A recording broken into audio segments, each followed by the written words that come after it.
ஓடி விளையாடு ஓய்ந்திருக்கலாகாது. அதுக்கு தான் சூப்பர் சரவணா ஸ்டோர்ஸ்ல சம்மருக்கு ஆடைகள் வாங்கும் போது அவுட்டோர் கேம்ஸ் ஃப்ரீ. ஓடு ஆடு விளையாடு சூப்பர் சரவணா ஸ்டோர்ஸ் சம்மர் கோடையை கொண்டாடலாம். திமுகவுடைய கூட்டணி திமுக ஓட்டில் செய்த, திமுகவுடைய ஆதரவில் செய்த அந்த உறுப்பினர்களை எல்லாம் சேர்க்க நினைத்தது என்பது ஒரு பெரிய அரசியல் துணிவு தான்.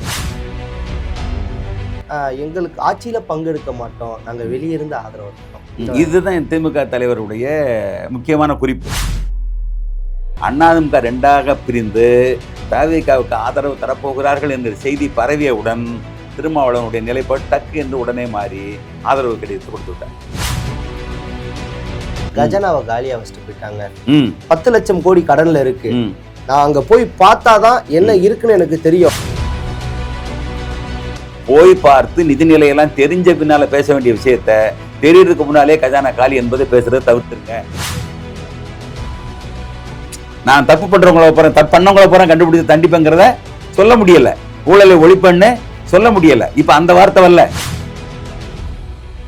இப்ப இந்த ஒரு விஷயம்லாம் சொல்றீங்க, இதனால அதாவது தமிழக மக்கள் தாவேகா அரசு மீது அதிருப்தியில் இருப்பாங்க அப்படின்னு நினைக்கிறீங்களா? இல்லை அதிமுக தொண்டர்கள் எஸ்பி வேலுமணி, விஜயபாஸ்கர், அப்புறம் CV சண்முகம் போன்ற தலைவர்கள் மீதெல்லாம் அதிருப்தியில் இருக்காங்களா அதிமுக? எடப்பாடி பழனிசாமி அவர்களோட அரசியல் முடிவுக்கு வந்துருச்சு அப்படின்னு நினைக்கிறீங்களா? இந்த CV சண்முகம், வேலுமணி, விஜயபாஸ்கர் மீது அதிருப்தியில் இருப்பாங்க. ஏன்னா அதை பத்தி விஜய் கவலைப்படலை.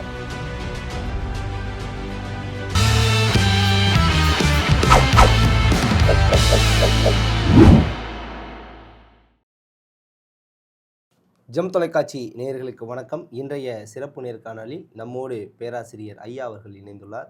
அவரிடம் இன்றைய அரசியல் சூழ்நிலை குறித்து விரிவாக விவாதிப்போம். சார் வணக்கம். வணக்கம். வணக்கம். எப்படி இருக்கீங்க? நல்லா இருக்கு தம்பி. சார், கடைசியாக நம்ம பேசணும், அதாவது தாவேகா ஆட்சி அமைக்கிறதுக்கு ஒரு சில கட்சிகள்லாம் ஆதரவு தருவாங்க அப்படிங்கிற மாதிரி விஷயங்களை பேசியிருந்தோம். தாவேகாவினுடைய ஆட்சி, அதாவது திரு ஜோசப் விஜய் அவர்கள் தமிழ்நாட்டினுடைய முதலமைச்சராக ஆயிருக்கிறார். அதை எப்படி பார்க்குறீங்க?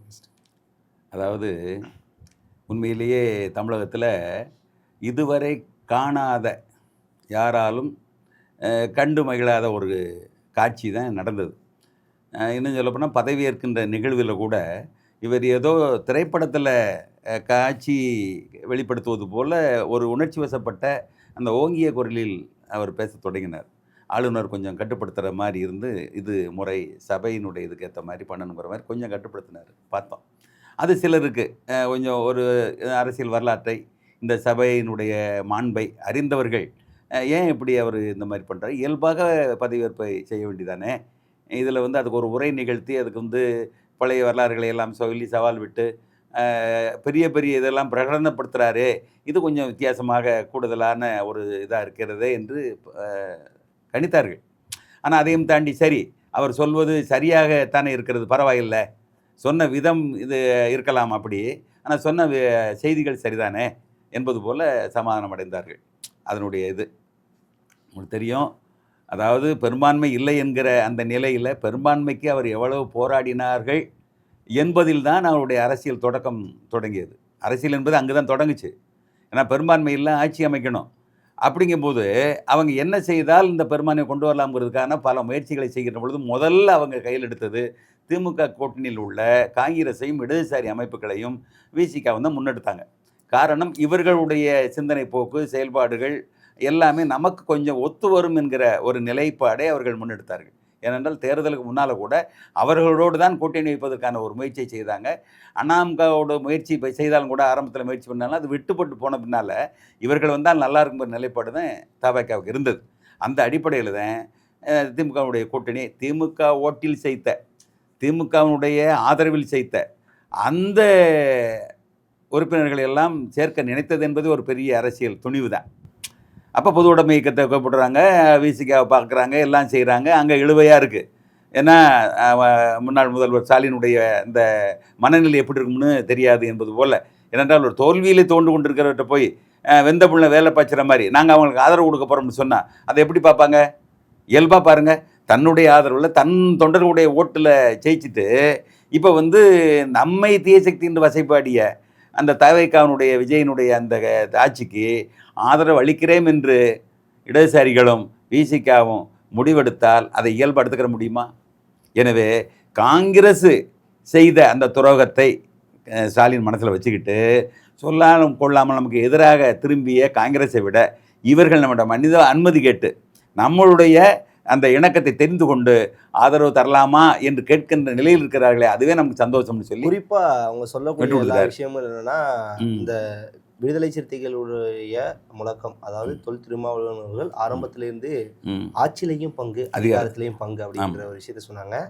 ஆட்சியிலையும் பங்கு அதிகாரத்திலையும் பங்கு தரத்துக்கு தமிழக வெற்றி கழகம் தயாரா இருந்தது. ஆனா எங்களுக்கு ஆட்சியில பங்கெடுக்க மாட்டோம், நாங்க வெளியிருந்து ஆதரவு தரோம். இதுதான் திமுக தலைவருடைய முக்கியமான குறிப்பு. நீங்க ஆதரவு கொடுக்கறதுல எனக்கு வந்து அச்சமனை கிடையாது, நான் அதில் ஒன்றும் தடுக்கலை. ஆனால் வெளியிலேருந்து நீங்கள் ஆதரவு கொடுக்கணுங்கிற ஒரு கட்டுப்பாடை வச்சுட்டாரு. அதுதான் ஒரு முக்கியமான அரசியல் நகர்வில் அந்த பக்கம். ஏன்னா வெளியிலிருந்து ஆதரவு கொடுத்தால் எப்போ வேண்டுமானாலும் விலக்கிக் கொள்ளலாம் என்பதுதான் இது. அப்போ வந்து உங்களுக்கு இஸ்லாமிய அமைப்புகளும் கூட கட்சியும் கூட என்ன செய்தது, தயங்கியது. முதல்ல ஆதரவுனது, அப்புறம் இல்லை நாங்கள் ஆதரவு இல்லைன்னு சொன்னது, திரும்ப ஆதரவு என்று சொல்லி, இதெல்லாம் ஸ்டாலின் அவர்களோடு திமுக தலைமையோடு நடந்த அந்த உரையாடல், அதன் முடிவு. அந்த வகையில் இந்த உதிரியாக 2-2 கொண்டு வந்த அந்த 8 உறுப்பினருடைய அந்த ஆதரவை பெறுவதில் விஜய் அவர்கள் கடுமையாக போராடினார்கள். ஆளுக்கு ஒரு பக்கமாக போய் என்ன செஞ்சாங்க, விளக்கம் கொடுத்து தங்களுடைய நிலைப்பாடை சொல்லி பல்வேறு வகையில் சாம பேத தான தண்டம்னு சொல்லுவாங்க இல்லையா, பல்வேறு வகையான முயற்சிகளை செய்தார்கள். கடைசியாக திருமாவளவனுடைய முயற்சி 2-3 நாட்களாக இந்த இப்போ சொல்கிறேன், பிற சொல்கிறேன், காலையில் சொல்கிறேன், மாலையில் சொல்கிறேன் அப்படிங்கிற மாதிரி இழுத்துக்கிட்டே போனார். ஏன்னா அப்படி இழுத்துக்கிட்டு போகக்கூடிய நேரத்தில் கடைசி நிலையாக அதிமுக 2ஆக பிரிந்து தவிகவுக்கு ஆதரவு தரப்போகிறார்கள் என்கிற செய்தி பரவியவுடன் திருமாவளவனுடைய நிலைப்பாடு டக்கு என்று உடனே மாறி ஆதரவு கடிதத்தை கொடுத்து விட்டார். ஏனென்றால் நாம் தாமதித்தால் அவர்கள் தயாராக இருக்கிறாங்கிற நிலைப்பாடு வந்துருச்சுன்னா பிடி மாறிடும் என்பதில் ஒரு சோதாரிப்பான அரசியல் நடந்தது. ஏனென்றால் நீங்கள் வந்து இவர்களுடைய ஆதரவை மட்டும் வைத்துக்கொண்டு அவர் ஆட்சி நடத்தினா பிடி பூரா மறைமுகமாக திமுக தலைமைக்குள்ளே இருக்குன்னு தான் அர்த்தம்.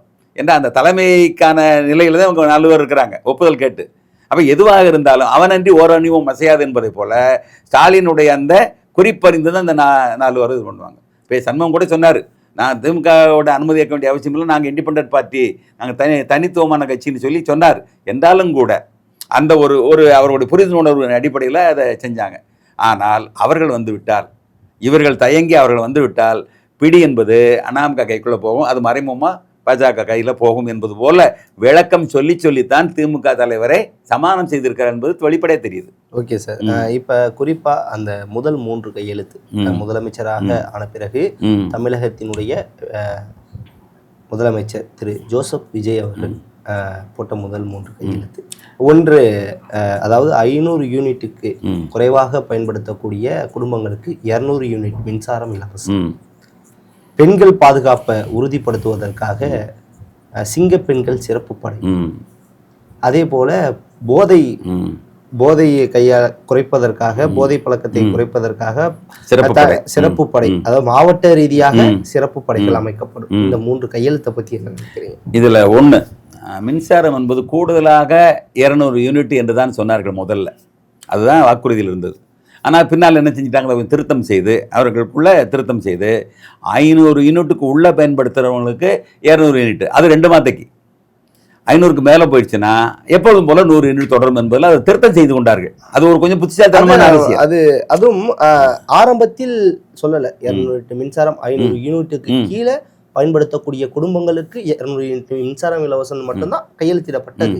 அதுபோல் எதிர்கட்சிகளிலிருந்தும் மக்களும் புரிதல் இல்லாமல் கேள்வி எழுப்பிய பிறகு அந்த 500 யூனிட்டுக்கு மேலே பயன்படுத்தக்கூடியவர்களுக்கு பழைய 100 யூனிட் மின்சாரம் இலவசம். அதுதான் ஏற்கனவே திமுக ஆட்சியில் வந்து மகளிருக்கு உதவித்தொகை 1000 ரூபா கொடுக்கின்ற பொழுது தகுதியான மகளிர்களுக்குன்னு சொல்லி பின்னால் அவங்க பிரித்தாங்கல்ல, அதுபோல தான் இங்கே வந்து 500 யூனிட்டுக்கு மேலே போனால் 100 யூனிட்டு, அது கீழே இருந்தால் 200 யூனிட்டுங்கிற மாதிரி திருத்தம் செய்து கொண்டார்கள். அது வந்து அரசியல் சகஜம் தான். அதுக்கடுத்து வந்து இந்த சிங்கப்பெண் என்று அடைமொழியோடு அமைக்கப்பட்ட இந்த படை என்பது உண்மையிலே வரவேற்க தந்தது. ஆனால் அந்த பெண்களை சரியான முறையில் தயார்படுத்தி சரியான முறையில் கையாண்டால் பெண்களுடைய அந்த பிரச்சனைகள் தீரும், பாதுகாப்பு பிரச்சனைகள் தீரும். நிச்சயமாக ஒரு நல்ல முடிவு. அதே போல் வந்து போதைப்பொருள் ஒழிப்புக்கான அந்த முன் முயற்சி என்பது மிகச்சிறந்த முன்முயற்சி. அதில் எந்த வகையிலும் குறை சொல்ல முடியாது, பாராட்டுக்குரியது.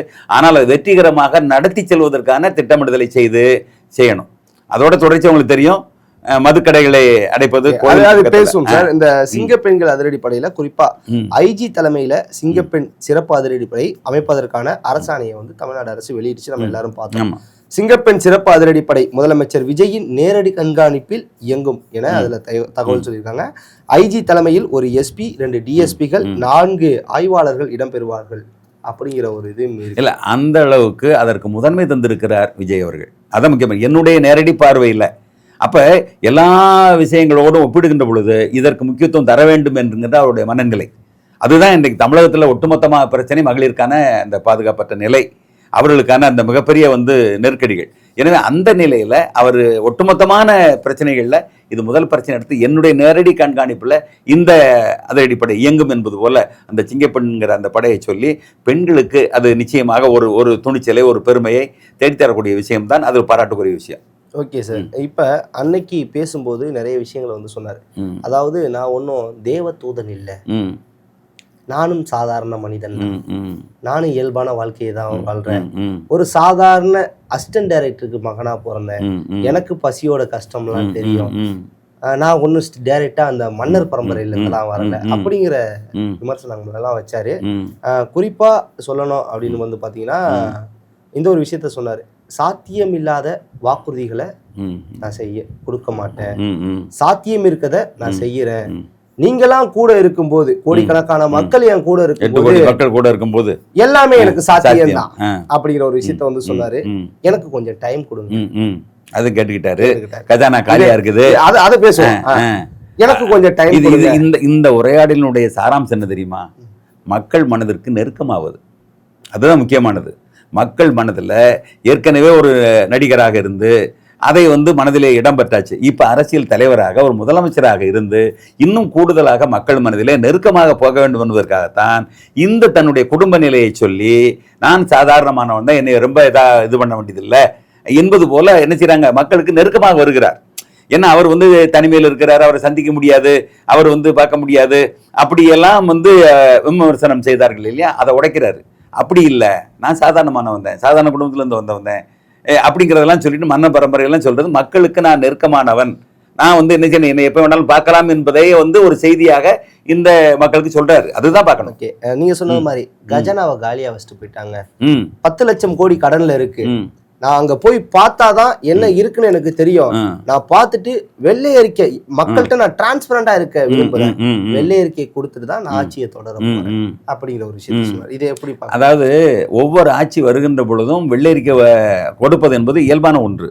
அதாவது நிதிநிலையை என்ன இருக்கிறது, என்ன செலவினங்கள் வருகிறது, என்னவாத திட்டமிடுகிறோம் என்பதெல்லாம் சொல்வதற்கான வெள்ளை அறிக்கை எப்பொழுதுமே அது வெளியிடுவது உண்டு. ஆனால் இவர் அதை சொன்ன உடனே என்ன செய்யறது, அதை மிக முக்கியத்துவம் கொடுத்து வித்தியாசமானதாக காட்டுகிறார். ஏன்னு கேட்டிங்கன்னா 10 லட்சம் கோடிக்கு மேலே கடன் வாங்கி வச்சுட்டாங்க, அதனால கஜானா காலி ஆயிடுச்சுங்கிற மாதிரி சொன்ன உடனே அங்கே முதல்வர் நினைச்சாரு, நாங்கள் போன பிப்ரவரியில் நினைச்சாங்க நிதிநிலை அறிக்கையை வெளிப்படுத்தியிருக்கிறோம், அதில் எல்லா வாரத்தையும் சொல்லிட்டோம், இன்னைக்கு கூகுளில் நீங்கள் தட்டி பார்த்தா கூட எல்லா செய்தியும் வரும், இனிமேல் நீங்கள் கஜானா போய் தேடி பார்த்து கண்டுபிடிச்சு சொல்லணும்னு அவசியம் இல்லை. எனவே போய் பார்த்து நிதிநிலையெல்லாம் தெரிஞ்ச பின்னால் பேச வேண்டிய விஷயத்த தெரியறதுக்கு முன்னாலே கஜானா காலி என்பதை பேசுறதை தவிர்த்துருங்க. நீங்கள் செய்யக்கூடிய வாக்குறுதியை நீங்கள் நிறைவேற்ற வேண்டும் என்றால், நலத்திட்டையெல்லாம் நிறைவேற்ற வேண்டும் என்று சொன்னால் நீங்கள் முதல்ல என்ன செய்யணும், பாருங்க, திட்டமிடுங்க, எல்லாம் யோசனை செய்து அதற்கான நுட்பமான விஷயங்களை முன்னெடுங்க. அதுதான் முக்கியமானது. குறை சொல்லுதல் என்பது ஒரு பெரிய விஷயம் இல்லைன்னு சொல்லி உடனடியாக மறுத்திருக்கிறார் முன்னாள் முதல்வர் ஸ்டாலின் அவர்கள். Okay sir. இப்போ அதாவது நிறைய விஷயங்கள் இந்த ஆட்சி இந்த 4 நாளில் நடந்துகிட்டு இருக்கு. குறிப்பாக சொல்லணும் அப்படின்னா 717 டாஸ்மாக் கடைகள் மூடப்பட்டிருக்கு. அதாவது வழிபாட்டு தலங்கள், பள்ளிக்கூடங்கள் இப்படி இருக்கக்கூடிய இடங்களுக்கு அருகில் உள்ள 717 டாஸ்மாக் கடைகள் மூட வேண்டும், அடுத்த 2 வாரத்துல மூட வேண்டும் அப்படின்னா நேத்து கிட்டத்தட்ட நிறைய இடங்கள்ல மூட ஆரம்பிச்சுட்டாங்க, செயல்பட்டாங்க. அதனால இது உடனடியாக ஒரு அரசு செயல்படுகிறது, துரிதமாக செயல்படுகிறது என்பது நிச்சயமா பாராட்டும். ஏன்னா மக்கள் மத்தியில் இருந்த ஒரு பிரச்சனையாக இந்த டாஸ்மாக் கடைகள் என்பது கோயிலுக்கு பக்கத்தில், பள்ளிகளுக்கு பக்கத்தில், எல்லாரும் புழங்கக்கூடிய பொது இடத்துல என்பதெல்லாம் இருந்தது நம்ம பார்த்துருக்கோம். மக்கள் பூரா இன்னும் சொல்ல போனால் டாஸ்மாக் கடையை போய் தருமபுரி பக்கத்தில் எங்கே போய் அடிச்சுன்னு இருக்காங்க பொதுமக்கள். கள்ளச்சாராயம் விற்கிறது எல்லா இடங்களும் நடந்துக்கிட்டு இருந்தது. இது எல்லாமே பொதுமக்கள்கிட்ட இருந்து வந்த அதிருப்தியை இவங்க என்ன செய்கிறாங்க, கணக்கு எடுத்துக்கொண்டு முதல் வேலை என்ன செய்கிறாங்க, கடைகளை வந்து நிறுத்து, முதல் நீக்கு என்று சொல்லி, இது ஒரு அதிரடியான வேலை தான். அது ஒன்றும் சந்தேகம் இல்லை. பள்ளிகளுக்கு பக்கத்தில் இருக்கக்கூடாது, கோயில்களுக்கு பக்கத்தில் இருக்கக்கூடாது, பேருந்து நிலையங்களுக்கு பக்கத்தில் இருக்கக்கூடாது, இதெல்லாம் பொதுமக்கள் வந்து இயல்பாக வந்து போகக்கூடிய இடம். அதனால் அந்த இடத்துல வந்து பொது அமைதிக்கு கேடு வரக்கூடாதுன்னு நினச்சது தவறில்லை, உடனடியாக செயல்பட்டு தவறில்லை. இதை படிப்படியாக கூட்டி ஒட்டுமொத்தமாக டாஸ்மார்க் இல்லாமல் செய்தால் மிகச்சிறந்த செயல்பாடாக மாறும். அதில் ஒன்றும் மாற்றுக்கிறதுல 5 வருட காலம் இருக்கிறது. அதற்கான வரி வருவாய்க்கான மாற்று வழியை இவர்கள் சிந்தித்து பார்க்க வேண்டும். அது முக்கியமானது. இப்போ சௌமியா மணி என்ன செய்யறாங்க, நீங்க இப்படி போடுற மாதிரி மூடிட்டு அங்க திறக்கிற மாதிரி திறந்துறாங்க, எப்பயும் போல பழைய கடையை மூடுறது மாதிரி மூடிட்டு சந்துல அதை விட பல கடைகள் கூடுற மாதிரி திறந்துடக்கூடாது என்பது பழைய அந்த நிலைகளை சுட்டிக்காட்டி சொல்றாங்க. ஏன்னா உங்களுக்கு தெரியும், பாமக வந்து மது ஒழிப்புல ரொம்ப தீவிரமாக ராமதாஸ் ஐயா காலத்திலிருந்து தீவிரமாக இருந்த கட்சி. அதனால அதை வந்து இவங்க வந்து சொல்லியிருப்பது என்பது பொருத்தமானது தான். ஆக மொத்தம் ஏற்கனவே நடந்த நிகழ்வுகள்லாம் மனதிலே கொண்டு கரெக்டாக மூடணும். மூடியாச்சுன்னா அதுக்கு பிறகு என்ன செய்யணும், அடுத்தடுத்த மூடுறதுக்கான முயற்சி பண்ணணும், மொழியை திரும்ப திறக்கிறதுக்கான வேலையே இருக்கக்கூடாது என்பதில் தெளிவாக அந்த அரசு இருக்கணும். ஓகே சார், நேற்று ஒரு செய்தித்தாளில் செய்தி நிறுவனத்தில், அதாவது ஒரு ஊடகத்தில் ஒரு செய்தி, ஒரு தகவலாகவே வந்திருக்குன்னு சொல்லுங்க. இன்னும் 20 நாட்கள் கழித்து இன்னும் ஒரு சில மதுபான கடைகள் மூடப்படும். டாஸ்மாகினுடைய அந்த 10 மணி நேரத்திலேருந்து 2 மணி நேரம் கழித்து 8 மணி நேரம் தான் வந்து ஒர்க்கிங் ஹவர்ஸ் இருக்கும் அப்படிங்கிற மாதிரி தகவல். அதாவது 12 மணிக்கு டாஸ்மாக் திறந்தா 8 மணிக்கெல்லாம் மூடிடணும், 2 மணிக்கு திறந்தா 10 மணிக்கு மூடணும், அப்படிங்கிற மாதிரியான கட்டுப்பாடுகள் வரப்போகுது அப்படிங்கிற மாதிரியான தகவல்கள்லாம் கசியுது. இல்லை, இது நல்ல செய்தி. அதாவது என்னன்னு கேட்டீங்கன்னா, அந்த மதுக்கடைகளுடைய எண்ணிக்கை குறைப்பதோடு மட்டுமல்லாமல் அதனுடைய இயங்கு நேரத்தை, அதனுடைய நேரத்தை என்பது குறைப்பது என்பது இன்னும் நல்ல விஷயம்தான். ஜெயலலிதா அவர்கள் பண்ணாங்க. ஆமா, அது நல்ல விஷயம். அப்ப அந்த நல்ல விஷயத்தை இது வந்து இது வதந்தியா வந்தாலும் கூட அது செயல்பாட்டுக்குள்ள வரணுங்கிறது எல்லாருடைய விருப்பமும். அதைத்தான் நான் சொல்றேன். ஒட்டுமொத்தமாக மது விலக்கை கொண்டு வருவதற்கான முயற்சியில இது படிநிலைகளாக நான் பார்க்கிறேன். முதல் படி, 2ஆம் படி, 3ஆம் படி என்று கொண்டு போவதற்கான செயல்பாடுகளை நிச்சயம் அந்த அரசு செய்கின்ற பொழுது இதற்கு நற்பெயர் ஏற்படும், மக்கள் பக்கத்தில் இன்னும் செல்வாக்கு கூடும். ஓகே, இப்போ திமுக அரசுல மாதம் வந்து மகளிர் உரிமை தொகையை 1000 ரூபாய் கொடுத்துட்டு இருந்தாங்க. இவங்க உரிமை தொகை 2500 தராங்க. இந்த மாதிரியான பிரச்சனைகளை அதாவது இந்த மாதிரி பிரச்சனைகளை வந்து முதல்ல மூவ் பண்றதை விட்டுட்டு விஜய் அவர்கள் டாஸ்மாக் மீது கவனம் அதிகம் செலுத்துவதற்கு காரணம் என்னன்னு நினைக்கிறீங்க? அதாவது சில பெண்களுடைய நேர்காணல் எப்படி இருந்ததுன்னா, எங்களுக்கு நீங்க இலவசமே கொடுக்காட்டாலும் பரவாயில்ல, தயவு செய்து இந்த மதுக்கடைகளை எல்லாம் மூடுங்க என்கிற கோரிக்கையாக இருந்தது. அப்ப அது மனசுல வருது. அப்ப அந்த கோரிக்கைகளை நிறைவேற்றுகிறாரா முதலமைச்சர்? அதுதான், அதாவது அவங்களுடைய மக்களுடைய முன் விருப்பப்படி மதுக்கடைகளை மூடுனா போதும், எங்களுக்கு இலவசமே வேண்டாம் என்கிற அந்த நிலைப்பாட்டில் அப்ப முக்கியத்துவம் அவங்களுக்கு தான் கொடுக்குறாங்க. அதுக்கு அதை நம்ம செயல்படுத்தணும்னு சொல்றாரு. இந்த 2500 ரூபாய் கொடுக்கக்கூடிய சாத்தியங்களை இப்பொழுது திட்டமிட்டு கொண்டிருக்கிறார்கள், கணக்கிட்டு கொண்டிருக்கிறார்கள். நிச்சயமாக தருவார், அதில் மாற்று கருத்தை இல்லை. நாங்க திமுக செயல்னு சொல்லக்கூட நாங்க கொடுத்த அந்த 1000 ரூபாயாவது கொடுங்க, 2500 ரூபாய் பொறுமையா கொடுங்க. இல்ல, நிச்சயமாக 2500 ரூபாய் கொடுப்பதற்கான சாத்தியத்தை உருவாக்குவார்கள், அதில் மாற்று கருத்தை இல்லை. விஜய் அவர்களுக்கு ஆளுமை திறனே இல்லை அப்படின்னு விமர்சனம் பண்ணாங்க இல்லையா? இல்லை, அதாவது இப்போ நீங்கள் நான் வெளிப்படையாக சொன்னால், ஸ்டாலின் அவர்களோடு ஒப்பிடுகின்ற பொழுது பல மடங்கு இவருடைய அந்த பாய்ச்சல் என்பது சுய சிந்தனையோடும் மற்றவர்களுடைய அந்த தூண்டலோடும் அவர் என்ன செய்யறாரு, செயல்பட ஆரம்பிக்கிறார். அப்ப ஒரு மனிதனுடைய விருப்பம் என்பது அறிவாளுமையாக வருகின்ற பொழுது அது செயல்பட மாறிடும். ஓகே சார், அன்னைக்கு பதவியேற்பு விழாவில் கூட ஒரு விஷயம் சொல்லியிருப்பாரு, நம்ம கட்சியை பொறுத்த வரைக்கும் சென்டர் பாயிண்ட் சைடு பாயிண்ட்லாம் கிடையாது, பவர் பாயிண்ட் நான் தான். அதிகார மையம் என்பது திமுகவில் வந்து பரவலாக பல இடத்துல இருந்ததை சுட்டிக்காட்டின ஒரு காரணத்தினாலதான் இப்ப அந்த வார்த்தையை பயன்படுத்துறாரு. இது இந்த பவர் பாயிண்ட் இதுக்கு முன்னாடி வந்து ஜெயலலிதா அவர்கள், ஜெயலலிதா பக்கத்தில் இருக்கும்போது அதிகாரம் வந்து சசிகலா மட்டும் தானே இருந்தது. அப்ப அதிகார மையம் 2ஆக பிரிந்து கிடக்கின்ற பொழுது அதுவும் பெரிய இதா இருந்தது.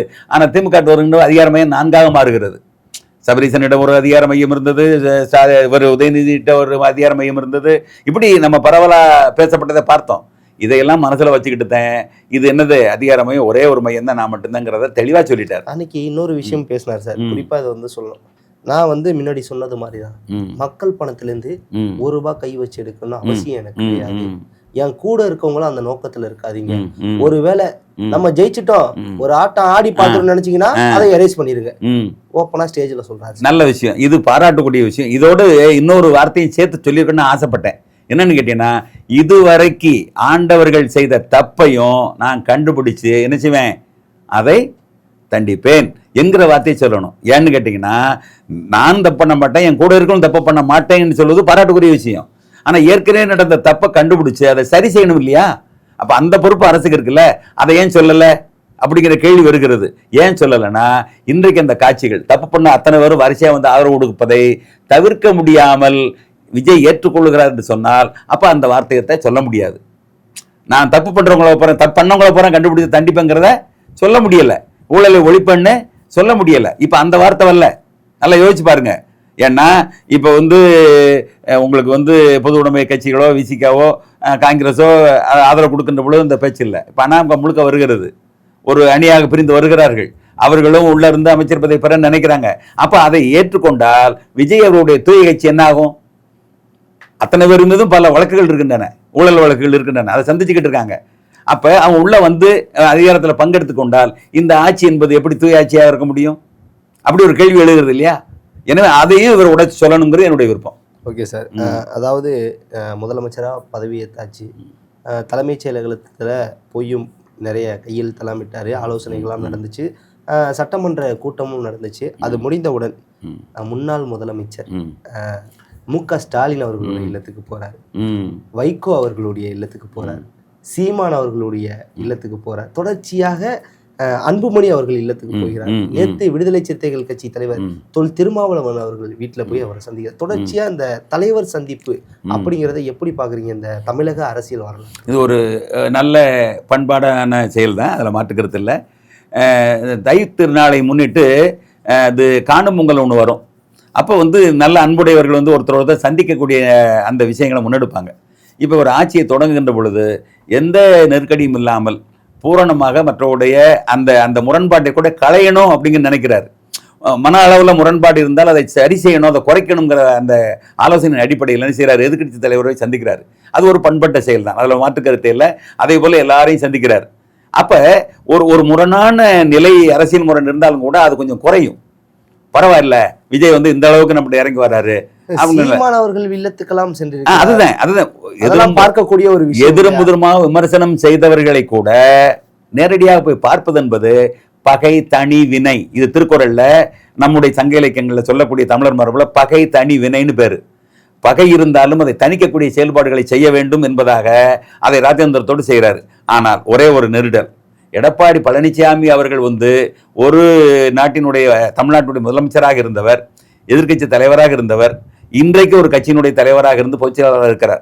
அவரை போய் சந்திப்பதை தவிர்த்து விட்டு அவரிடமிருந்து பிரிந்து செல்லக்கூடிய ஒரு அணியை சி.வி. சண்முகம், விஜயபாஸ்கர், எஸ்.பி. வேலுமணி இவர்களுடைய இல்லத்திலே போய் சென்று சந்திப்பது என்பது ஒரு நிச்சயமாக ஒரு நெருடலான விஷயம்.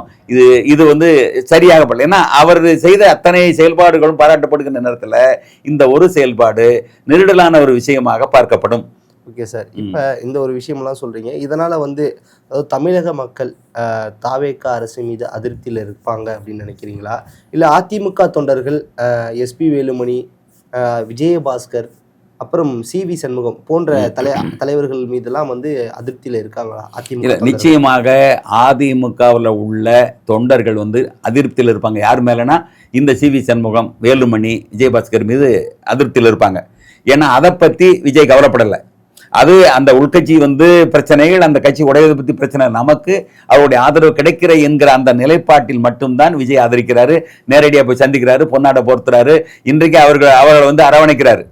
ஆனால் அண்ணாமலை தொண்டை என்ன செய்யறான்? வேதனையோடு இது வந்து நம்பிக்கை துரோகம், நாங்கள் போட்ட ஓட்டெல்லாம் வாங்கி வெற்றி பெற்று கொண்டு இப்படி நயவஞ்சகமாக அதிகாரத்திற்கு ஆசைப்பட்டு பதவிக்கு ஆசைப்பட்டு அண்ணாமலையுடைய வரலாற்றில் மிகப்பெரிய பிழையை செய்கிறார்கள் என்பது தான் தொண்டர்களுடைய நிலைப்பாடு. இப்போ நம்முடைய எடப்பாடி அவர்களுடைய அந்த உழைப்பு, தமிழ்நாடு முழுவதும் சுற்றுப்பயணம் செய்து பல நாட்கள் செய்த உழைப்பு, பரப்புரை, அத்தனை உழைப்பில் இருந்து வந்த இந்த வெற்றியை ஏதோ இவர்கள் மட்டும் தன்னுடைய முயற்சியினால் பெற்ற வெற்றி போல நினைத்து கொண்டு இந்த செயல்பாடு செய்வது என்பது வரலாற்று பிழை, ஒரு அரசியல் அறம் அல்ல. தனித்து விடப்பட்டாரா முன்னாள் முதலமைச்சர், முன்னாள் எதிர்க்கட்சி தலைவர் திரு எடப்பாடி பழனிசாமி அவர்கள்? இல்லை, அது இப்பொழுது அப்படித்தான் தெரிகிறது. ஆனாலும் கூட சட்டமன்றத்தில் இன்னைக்கு பெரும்பான்மையை நிரூபித்த ஒரு நிலையில் அவர் 2 அணியாக இருந்த அந்த காட்சியை பார்த்தோம். அது நிச்சயமாக அண்ணாதிமுக வரலாற்றில் எம்ஜிஆர் தொடங்கி அந்த அண்ணாதிமுக, ஜெயலலிதா கட்டிக்காத்த அந்த அண்ணாதிமுக இன்றைக்கு இவ்வளவு பெரிய ஒரு அவலத்தை சந்தித்தது என்பது ஒரு மிகப்பெரிய அரசியல் சர்க்கிள் தான் என்று நான் பார்க்கிறேன். எடப்பாடி பழனிசாமி அவர்களோட அரசியல் முடிவுக்கு வந்துருச்சு அப்படின்னு நினைக்கிறீங்களா? இல்லை, அப்படி நான் பட்டு நினைக்கல. முடிவுக்கு வந்தது போல இருந்தாலும் கூட அது திரும்ப உயிர்ப்பதற்கான வாய்ப்பு இருக்கிறது. ஏன்னு கேட்டிங்கன்னா, இவர்கள் அவசர குலத்தில் அள்ளித்தளித்த இந்த செயல்பாடு என்பது நிச்சயமாக அண்ணாமலை தொண்டரிடத்தில் துரோகமாக பார்க்கப்படும். இப்போ பொதுக்குழுவை கூட்டி அதை கூட்டினாலும் இவங்க பதவிக்கு ஆசைப்பட்டு வந்திருக்கான்னு தெரியும். பூரா முழுக்க அதுதான். இப்போ உங்களுக்கு தெரியும், தினகரனுடைய எம்எல்ஏ வந்து மாறுகின்ற பொழுது அதவே வந்து குதிரை பேரம் என்று தினகரன் விமர்சித்தார். அப்ப அவர் இப்ப விஜய்க்கு ஆதரவாக அப்ப அவர் சொன்னது உண்மை ஆயிருதா இல்லையா? இன்னைக்கெல்லாம் என்ன சொல்றாரு, அவரை கட்சியில அமமுகல தூக்கிட்டாங்க. அது தூக்கிறது முக்கியம் இல்ல, நீக்கிட்டாங்க. ஆனா அவர் சொன்ன குற்றச்சாட்டு என்ன? முதல்ல குதிரை பேரம் தொடங்கிவிடக் கூடாதுன்னு சொன்னாரு. அது நடந்ததுக்கான அத்தாட்சியாக இன்னைக்கு ஆதரிச்சிட்டாரு. இல்ல அதே போல நான் நேற்று ஆதரித்தேன், இன்றும் ஆதரித்தேன், நாளையும் ஆதரிப்பேன். தமிழகத்தில் இருக்கக்கூடிய மக்களை காக்கக்கூடிய முதலமைச்சர் என்னையும் காப்பாத்துவார். சரி, அப்ப தினகரன் பக்கத்துல உட்கார்ந்துட்டு நீங்க கொடுக்கும் போது நான் கையெழுத்து போடல, அதெல்லாம் கிடையாது என்று நேர்காணல் செய்தாங்கல்ல. அப்ப அது மட்டும் எப்படி சரியா இருக்க முடியும்? ஆக நிச்சயமாக அங்க பேரை நடந்து விட்டது. அதுல வந்து மாற்று கருத்து இல்ல, வெட்ட வெளிச்சம் ஆயிடுச்சு. இப்ப அண்ணாமலையில் இருக்க பிரிஞ்சு போகக்கூடிய உடையும் உள்ளே வர வைக்கின்ற பொழுது இதுவும் ஒரு குதிரை பேரமாகத்தான் பார்க்கப்படும். அதுல மாற்று கருத்து இல்லை. ஓகே சார், உங்க சிறப்பான தகவலுக்கு ரொம்ப நன்றி. மகிழ்ச்சி. ஓடி விளையாடு ஓய்ந்திருக்கலாகாது. அதுக்கு தான் சூப்பர் சரவணா ஸ்டோர்ஸ்ல சம்மருக்கு ஆடைகள் வாங்கும் போது அவுட்டோர் கேம்ஸ் ஃப்ரீ. ஓடு ஆடு விளையாடு. சூப்பர் சரவணா ஸ்டோர்ஸ் சம்மர் கோடையை கொண்டாடலாம்.